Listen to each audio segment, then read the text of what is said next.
ሰላም ጤና ይስጥልን የተወደዳችሁ የመሃል ሚዲያ አድማጭ ተመልካቾቻችን እንደምን ውላችኋል። ለዛሬ ለተሰኘው ወደ እናንተ እንዲደርሱ ያጠናቀርናቸውን የቀን ዜናችንን እናሻግርበት ሰዓት ላይ ደርሰናል። በቅድሚያም አበይት ነጥቦቹን ህወሓት ከተፈናቃዮች ሳይቀር በማስገደድ ወርሃዊ የፓርቲ መዋጮ እየጠየቀ ነው ሲል ሳልሳይ ወያነ ትግራይ ገለጸ። ራሱን ቴዎድሮስ እዝ እያለ የሚጠራው የጎጃም ፋኖ ለሶስት የመሰንጠቅ አደጋ ገጥሞታል ተባለ። ጥምር ጦሩ የሰላም አማራጭን ባልተቀበሉ ታጣቂ ኃይሎች ላይ እርምጃን መውሰዱን ገለጸ። አየር መንገዱ በረራዎችን ያቋረጠበት የአየር ጸባይ ለውጥ በደሴና አካባቢዋ የደረሱ ሰብሎችን አወደመ። ከውጭ የሩሲያ ጀነራል በሞስኮ መገደላቸው ተነገረ። ቀደም ብለን ያደረስናቸውን አበይት ርዕሰ ነጥቦችን ጨምሮ ሌሎች ቀሪ መረጃዎችን ይዘንላችሁ ቀርበናል። ዜናውን ላይክ እና ሼር፣ ቪዲዮአችንን ሰብስክራይብ በማድረግ አብሮነታችሁን ታጠነክሩ ዘንድ የአክብሮት ግብዣችን ነው። ከመሸጋገሪያ በኋላ ተመልሰን እንገናኛለን። በቅርብ ርቀት ከቤተ መንግስት አጠገብ ያለችው በሂልተን ኢንተርሌክዠሪ ኤሊሌና ራዲሰን ብሉ እንዲሁም በሌሎች ሆቴሎች የተሞሸረችው የተመድ ዋና መስሪያ ቤትና ዓለም አቀፍ ተቋማት ያሉበት ለመኖሪያ ቢሉ ደህንነቱ የተጠበቀ ለኢንቨስትመንት ከ2500 እስከ $3500 የሚያከራዩበት ሁሉም ለመኖሪያ የሚጓጓበት አዲሲቷ ካሳንቺስ ላይ ኮምፓስ ፕሮፐርቲስ ከስቱዲዮ እስከ ባለ 3 መኝታ አፓርትመንትና የንግድ ሱቆችን በካሬ 81,000 ብር ከታላቅ ቅናሽ ጋር ይዞላችሁ ቀርበዋል። ልብ ይበሉ፣ የሚገዙት ቤት ካሳንቺስ መሆኑን አይርሱ። ለበለጠ መረጃ ታች ባለው ስልክ ይደውሉ። በቀዳሚነት ወደምንመለከተው መረጃችን አለፍ። ህወሓት ከተፈናቃዮች ሳይቀር በማስገደድ ወርሃዊ የፓርቲ መዋጮን እየጠየቀ ነው ሲል ሳልሳይ ወያነ ትግራይ ገለጸ። ሳልሳይ ወያነ ትግራይ ፓርቲ በትግራይ በጠመንጃ የሚመራ የፖለቲካ ኃይል ስልጣን ላይ ተቀምጧል ሲል ክስን አሰምቷል። ህወሓት ከተፈናቃዮች ሳይቀር በማስገደድ ወርሃዊ የፓርቲ መዋጮ እየጠየቀ ነው ያለው ፓርቲው በሽረ እንዳስላሴ ተፈናቃዮች የማቆያ ማዕከል የሆነውን በማስረጃነት አቅርቧል። ለአብነትም በማቆያ ማዕከሉ ያሉ የ6 ልጆች አባት የሆኑት ተፈናቃይ በህወሓት የፓርቲ ወርሃዊ ክፍያ እንዲከፍሉ ይጠየቃሉ ይላል ፓርቲው። አባትየው እኔ የፓርቲው አባል አይደለሁም፣ ብሆንም በዚህ ወቅት የመክፈል አቅም የለኝም በማለት ቢመልሱም በህወሓት አባላት በፕላስቲክ የተሰራ ቤታቸው ፈርሶ ከመጠለያ ማዕከሉ እንዲባረሩ መደረጋቸውን ፓርቲው አሳውቋል። በትግራይ ክልል ህጻስ ከተማ በከፋ ረሃብ ምክንያት ሰዎች እየሞቱ መሆኑ ተሰማ። እናትና አባቶች እንዲሁም ንጹሃን ህጻናት በረሃብ አለንጋ እየተገረፉ በከፋ ችግር ውስጥ መሆናቸው ታውቋል። ዛሬም ድረስ በረሃብ ምክንያት የሰው ህይወት እየረገፈ መሆኑን መንግስት እንዲሁም መንግስታዊ ያልሆኑ ድርጅቶችና መላው የኢትዮጵያ ህዝብ ለዚያ አስከፊ ረሃብ ትልቅ ትኩረት እንዲሰጡ እንዲሁም አስቸኳይ እርዳታ እንዲያደርሱ የነፍስ አድን ጥሪ ቀርቧል። ጥምር ጦሩ የሰላም አማራጭን ባልተቀበሉ ታጣቂ ኃይሎች ላይ እርምጃ መውሰዱን ገለጸ። በሰሜን ወሎ ዞን መቄት ወረዳ የሰላምን አማራጭ ባልተቀበሉ ታጣቂ ኃይሎች ላይ የማያዳግም እርምጃ መውሰዱን የወረዳው ጥምር ጦር ግብረ ኃይል አስታውቋል። መንግስት ያቀረበውን የሰላም አማራጭ ተቀብለው ወደ ሰላም በማይመጡ አካላት ላይ የሚወሰደው ህግ የማስከበር ዘመቻ በሁሉም የወረዳው አካባቢዎች ተጠናክሮ ይቀጥላል ተብሏል። ይህ በእንዲህ እንዳለም በማዕከላዊ ጎንደር ዞን በኪንቫዝ በገላ ወረዳ ታጥቀው በጫካ ሲንቀሳቀሱ የነበሩ ቡድኖች የመንግስትን የሰላም ጥሪ ተቀብለው ገብተዋል። ታጣቂዎቹ ሰላም በሁሉም መንገድ አትራፊ ነው፣ በመሆኑም የሀገር ሽማግሌዎችንና የመንግስትን የሰላም ጥሪ በመቀበል ገብተናል ሲሉ መልእክታቸውን አስተላልፈዋል። ራሱን ቴዎድሮስ እዝ እያለ የሚጠራው የጎጃም ፋኖ ለሶስት የመሰንጠቅ አደጋ ገጥሞታል ተባለ። ተጨማሪ ዘገባ አለን። የመሰንጠቅ አደጋው ምክንያቶቹ ደግሞ በ1970ዎቹ የትግራይ አድዋ ኃይሎች የትግራይ ፖለቲካ በበላይነት ለመቆጣጠር የተከተሉትን ስልት በመጠቀም የምዕራብ ጎጃም ተወላጆች ስኳድ በጎጃም ፖለቲካ ተንጠልጥለው የአማራ ፋኖ በበላይነት የመቆጣጠር ፍላጎት የተነሳ በተፈጠረ መቃቃር ነው። ይህንን አንጃ ስኳድ የሚመሩትና በግልጽ እንደሚታየው የድርጅቱን 100% ዋና ከፍተኛ ስልጣን የተቆጣጠሩት የድርጅቱ ዋና ኃላፊ ዘመነ ካሴ፣ የጦሩ ዋና ኃላፊ ዝናቡ ልንገረው፣ የደህንነቱ ዋና ኃላፊ ጋሹ ክንዴ፣ የወታደራዊ መረጃ ዋና ኃላፊ ተፈሪ ካሳሁን ሲሆኑ እነዚህ ቁልፍ ስልጣኖች 99 በመቶ ሳይሆን 100 በመቶ በሚባል ሁኔታ ዋና ስልጣኖች ናቸው። ሌላኛው ቡድን ለይስሙላ የድርጅቱ ምክትል የተደረገው ግን ደግሞ ምንም ስልጣን የሌለውና 4 በ7 በደህንነቱ ክንፍ ክትትል የሚደረግበት አስረስ ማሬ የሚያስተባብረው ቡድን ሲሆን በውስጡ ዳዊት ማህሪ፣ ጥላውን አበጀ፣ ማርሸት ፀሐይን የያዘ ቢሆንም ምንም ለማድረግ የሚያስችል ስልጣንም ሆነ ኃላፊነት የላቸውም። እነዚህ የምስራቅ ጎጃም ተወላጆች በተለይ አስረስ፣ ጥላውንና ዳዊት ይህ ነው የሚባል ስልጣን አለመኖር ብቻ ሳይሆን እንዲታሰሩም ታስቦ ዝናቡ ልንገረው በሚመራው የዳሞት ተወላጅ አክቲቪስቶች ፌስቡክ ቅድመ እና ገለላ ዘመቻ ተደርጎባቸው የጦሩን ስሜት በመለካት እስሩ እንዲዘገይ ተደርጓል። በሶስተኛው ቡድን የተጠናከረ አቋምና አሰላለፍ ባይኖረውም በስሜት ደረጃ ያንጸባረቁት በመሆኑ ተገንጥሎ ለመውጣት እየሞከረ ያለውን የአገው ምድር ተወላጆች ቡድን ሲሆን ምክንያቱ ደግሞ በጎጃም ፋኖ አደረጃጀት ውስጥ የምዕራብ ጎጃም ዳሞቶች ይሉኝታ የለሽና አይነ ወጣ ጎጠኝነት ነው። የዚህ እንቅስቃሴ ዋና አንቀሳቃሾች በክፍለ ጦርና ብርጌዶች ውስጥ ያሉ ኃላፊዎች ቢሆኑም ተሰማ ካሳውና አርበኛ ስለጂ የወታደሩን ስሜት የሚረዱ ናቸው። ሲጠቃለል የፋኖ እንቅስቃሴ ከአውራጃዊነት ወርዶ ወደ ቀበሌና ጎጥ የስልጣን ሽኩቻ የገባ ሲሆን ቁርሾ ከአመራሩ አልፎ ወደ ሰራዊቱም በስፋት እየተሰራጨ ይገኛል። የሰላም ጥሪውን የተቀበሉ የቀድሞ ታጣቂዎች የልማቱ ደጋፊ እንዲሆኑ እየተሰራ መሆኑ ተገለጸ። በአማራ ክልል ሰሜን ሸዋ ዞን በአንጾኪያ ገምዛ ወረዳ በመንኮይ ከተማ የሰላም ውይይት ተካሂዷል። በውይይቱ ላይም የተገኙት በምክትል ርዕሰ መስተዳደር ማዕረግ የገጠር ክላስተር አስተባባሪ ዶክተር ድረስ ሳህልና የክልሉ ሰላምና ጸጥታ ቢሮ ኃላፊ አቶ ወዳጅ ልመነ የመንግስትን የሰላም ጥሪ ተቀብለው ወደ ሰላም የተመለሱ ታጣቂ ኃይሎችን ወደ ልማት በማሰማራት የበደሉትን ህዝብ መካስ እንዲችሉ ስራዎች እየተሰሩ ናቸው ብለዋል። በተሳሳተ ፕሮፓጋንዳ ተታለው በጫካ የቀሩ የቡድኑ አባላትንም ወደ ሰላማዊ መንገድ ለመመለስ እየተሰራ መሆኑን አስገንዝበዋል። በአማራ ክልል የኦሮሞ ብሔረሰብ ልዩ ዞን አስተዳዳሪ አቶ አህመድ አለ አባፍሮ እንዲሁም የሰሜን ሸዋ ዞን አስተዳዳሪ አቶ መካሻ ለማየው የሁለቱ ዞን አዋሳኝ ወረዳዎች እንዲሁም ቀበሌዎች ተሳስረው ለዘመናት የኖሩና የሚኖሩ ህዝቦች መሆናቸውን ገልጸዋል። የፋኖ ታጣቂዎች እንዲሁም አሸባሪ ሸኔ በብሔር እንዲሁም በሃይማኖት ህዝቡን በማጋጨት የዘረፋ እድሜያቸውን ለማራዘም ቢሞክሩም የጥፋት ኃይሎችን ሴራ የተረዳው የአካባቢው መስተዳደርና ህዝብ ከመከላከያ ሰራዊት ጋር በመሆን ማክሸፍ መቻላቸውን ተናግረዋል። በአካባቢው የተሰማራውን የኮማንዶ ክፍለ ጦር ምክትል አዛዥ ለኦፕሬሽናል ኮሎኔል አበባው ሞላ ሰራዊቱ በአካባቢው የሚንቀሳቀሱ የጥፋት ኃይሎችን እየመነጠረ እንደሚገኝም ገልጸዋል።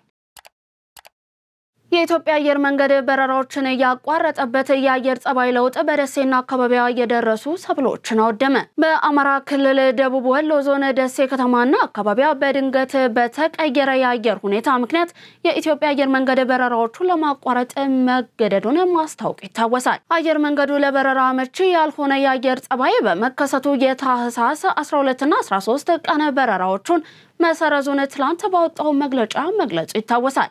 አየር መንገዱ ከሜትሮሎጂ በሚያገኘው መረጃ መሰረት ሁኔታውን እየተከታተለ የአየር ሁኔታውን ሲስተካከል በረራዎቹ ወደ መደበኛ አገልግሎታቸው እንደሚመለሱ አመልክቶ በአገልግሎቱ መቋረጥ ለተፈጠረው መግላላት ይቅርታን ጠይቋል። በተመሳሳይ በደሴ ዙሪያ ወረዳ በተለይም በደረባ እንዲሁም በአደይ ቀበሌዎች ታህሳስ 11 ከቀኑ 9 ሰዓት አካባቢ በረዶ ቀላቅሎ በጣለው ከባድ ዝናብ በደረሱ ሰብሎች ላይ ከፍተኛ ውድመት ማድረሱን የወረዳው ግብርና ጽሕፈት ቤት አስታውቋል። የወረዳው ግብርና ልማት ጽሕፈት ቤት ምክትል ኃላፊ አቶ ሁሴን የሱፍ በረዶ ለመሰብሰብ ደርሰው በነበሩ ሰብሎች ላይ በድንገት በመጣሉ ምክንያት ከፍተኛ ብክነት ማስከተሉን ተናግረዋል። ምክትል ኃላፊው አክለውም ሰሞኑን የሚታየው ዝናብ በደረሱ ሰብሎች ላይ ጉዳት እያደረሰ በመሆኑ አርሶ አደሩ ከሰላም ስራዎች በተጨማሪ የደረሱ ሰብሎችን በተደራጀ ሁኔታ በመሰብሰብ የሚደርሰውን ተጨማሪ ውድመት እንዲከላከል ጥሪን አቅርቧል። ጠቅላይ ሚኒስትር ዶክተር አብይ አህመድ የዲጂታል ኢትዮጵያ 2025 ማጠቃለያና በዲጂታል ኢትዮጵያ 2030 ስትራቴጂ በይፋ ማስጀመሪያ ስነ ስርዓት ላይ ከተሳታፊዎች ለቀረቡላቸው ጥያቄዎች ምላሽና ማብራሪያን ሰጥተዋል። በዚህ ርዕሰ ጉዳይ ላይ ዝርዝር መረጃ አለን። ጠቅላይ ሚኒስትሩ በሰጡት ማብራሪያ የቴክኖሎጂ ፈጣሪዎች ተወዳዳሪዎችን የሚበልጡት አንዱ አቅም ተሽሎ መገኘት መሆኑን ተናግሯል። መንግስት በጤናና በሌሎች ዘርፎች የሚሰሩ ፈጣሪዎችን እንደሚያበረታታ እንዲሁም አግዞ እንደሚጠቀምም አረጋግጧል። የዲጂታል ኢትዮጵያ 2030 ዋነኛ ዓላማ ቢያንስ ሀገር በቀል ሮቦት፣ ስልክና አይፓድ መፍጠር የሚያስችል የሃርድዌር ማምረቻ የመገንባት አቅም መፍጠር መሆኑን ገልጸው ይህም ከሶፍትዌር ወጥተን ሃርድዌር የመገንባት እድል ይፈጥርልናል ብለዋል። በሌላ በኩል የቡና ኤክስፖርት በ3 እጥፍ ማደጉን በመግለጽ ይህንን በዲጂታል ማገዝና እሴት ጨምሮ መላክ እንደሚገባና ለዚህም መንግስት አበክሮ እንደሚሰራ አረጋግጧል። መንግስት ከኢትዮጵያ ገበያ አልፈው ወደ አፍሪካ ገበያ ምርቶችን የሚወስዱ የቴክኖሎጂ ኩባንያዎችን በሙሉ አቅም እንደሚደግፍም ተናግሯል። መንግስት እንደ ኤሌክትሪክ፣ መንገድና ቴሌኮሙኒኬሽን ሁሉ ታለንት ወሳኝ መሰረተ ልማት ነው ብሎ ያምናል ያሉት ጠቅላይ ሚኒስትሩ ለዚህም በርካታ ተግባራትን ማከናወኑን አብራርቷል። በኢንሳ የተጀመረውንና ተጠናክሮ የቀጠለውን የሰመር ካምፕ በአብሮት ቤተ መጻሕፍት በየዓመቱ የሚሰናዳው የሮቦት ውድድርና አርቲፊሻል ኢንተለጀንስ ኢንስቲትዩት በቅርብ ያስጀመረው የስታርታፕ መሰረተ ልማት የተሟላለት ህንፃ ለዚህ ማሳያ ነው ብሏል። በተጨማሪም ጥራት ያላቸው የመንግስት መስሪያ ቤቶችና ለስታርታፕ ተብለው የተዘጋጁ ቦታዎች መፈጠራቸውንም ጨምረው ገልጿል። የመንግስት የስራ ኃላፊዎች ከምንሰራው ስራ እኩል ታለንት ላይ ኢንቨስት ልናደርግ ይገባል ያሉት ጠቅላይ ሚኒስትር ዶክተር አብይ አህመድ ትናንሽ ስታርታፖች እንዲያድጉና እንዳይጠፉ ማድረግ የመንግስት የስራ ኃላፊዎች ድርብ ኃላፊነት መሆኑንም አጽንኦት ሰጥተው አስገንዝበዋል። የህዝብ ተወካዮች ምክር ቤት በፓርላማ ዲፕሎማሲና በውክልና ስራዎች ህዝብን አንድ በሚያደርጉ የሰላምና የልማት ጉዳዮች ላይ የሚያደርገውን ጥረት አጠናክሮ እንደሚቀጥል የምክር ቤቱ ምክትል አፈ ጉባኤ ሎሚ በዶ ገለጹ። የሰላም ሚኒስትር ከህዝብ ተወካዮች ምክር ቤት ጋር በመተባበር የፌዴራልና የክልል ምክር ቤቶች የህግ ማውጣት፣ የክትትልና የቁጥጥር ስራዎች ሲከናወኑ የሰላም አካቶ ትግበራን እውን ማድረግ በሚቻልባቸው ጉዳዮች ላይ የውይይት መድረክን አዘጋጅቷል። የህዝብ ተወካዮች ምክር ቤት ምክትል አፈ ጉባኤ ሎሚ በዶ በዚህ ወቅት እንዳሉት ሰላም ለሀገር እድገት መሰረት መሆኑን አንስተዋል። ይህም ለአርሶ አደሮች ምርታማነትን፣ ለነጋዴው ትርፋማነት፣ ለመንግስት የልማት ውጤታማነትና ለተመራማሪዎች አዲስ የፈጠራ ሀሳብ ለማመንጨት ወሳኝነት አለው ሲሉም ተናግረዋል። ሰላም በሁላችንም እጅ ያለ እንጂ ከየትም የምናመጣው አይደለም ያሉት ምክትል አፈ ጉባኤዋ የሀገራችንን ሰላም መጠበቅ ከሁሉም ዜጋ የሚጠበቅ መሆኑን ገልጸዋል። የሰላም ግንባታ የሀገር ግንባታ ስራ መሆኑን በመግለጽም እየታየ ያለውን ሀገራዊ ሰላም ለማጽናት ሀገራዊ ልማትን ማፋጠን ይገባል ብለዋል። ምክር ቤቱ በፓርላማ ዲፕሎማሲ፣ በውክልና ስራዎች እንዲሁም በሌሎች እንቅስቃሴዎች ህዝብን አንድ በሚያደርጉ የሰላም ጉዳዮች ላይ የሚያደርገውን ጥረት አጠናክሮ እንደሚቀጥልም ገልጸዋል። ለዚህ ደግሞ ምክር ቤቱ የተቋማትን የሰላም አካቶ ትግበራን መሰረት በማድረግ ተገቢ ክትትልና ቁጥጥር እንደሚያደርግ ተናግረዋል። ከዚህ ባለፈ ሀገራዊ ፋይዳ ያላቸው ህጎች ሲቀርቡለት ለሰላም ያላቸውን ሚና ታሳቢ በማድረግ መዘጋጀታቸውን ይቆጣጠራል ብለዋል። ተቋማት የተመደበላቸውን በጀት ለምን ዓላማ አዋሉት የሚለውንም ቁጥጥር እንደሚደረግ ገልጸዋል። በመድረኩ የህዝብ ተወካዮች ምክር ቤት ምክትል አፈ ጉባኤ ሎሚ በዶ፣ የሰላም ሚኒስትር መሐመድ እድሪስ፣ በጠቅላይ ሚኒስትር ጽህፈት ቤት የዲሞክራሲ ስርዓት ግንባታ ማዕከል አስተባባሪ ሚኒስትር ዶክተር ቢቂላ ሁሪሳ እንዲሁም ሌሎች እንግዳዎች ተገኝተዋል። የተወደዳችሁ ተመልካቾቻችን እየተመለከታችሁ የምትገኙት ለዛሬ ለተሰኘው ወደ እናንተ እንዲደርሱ ከመሃል ሚዲያ የተዘጋጁትን የቀን መረጃዎቻችን ነው። ከባህር ማዶ ያዝናችሁ አለፍን።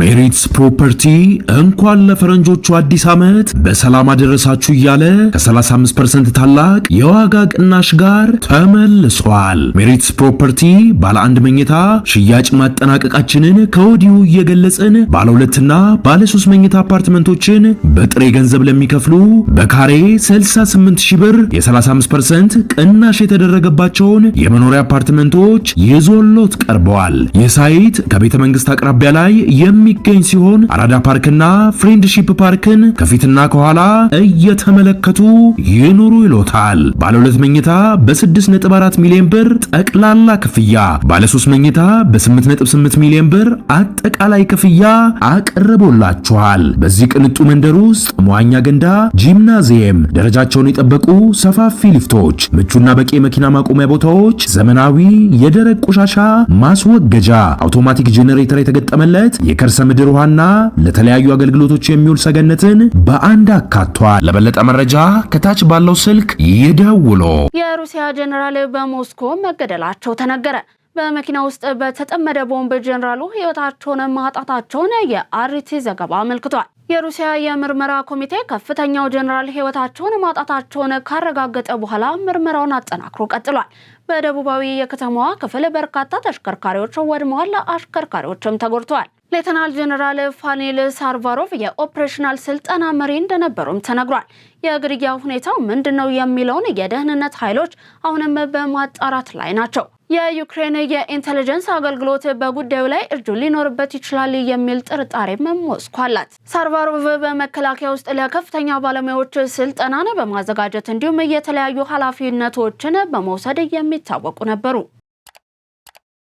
በመጨረሻም በኮንጎ የአውሮፕላን መውረጃ መሰላል ስላልመጣላቸው መንገደኞች ዘለው ለመውጣት ተገደዋል ተባለ። በዲሞክራቲክ ሪፐብሊክ ኮንጎ በሚገኘው ኪንዶ አውሮፕላን ማረፊያ ያልተለመደ የአውሮፕላን የመውረድ ሁኔታ ሰሞኑን ተከስቷል።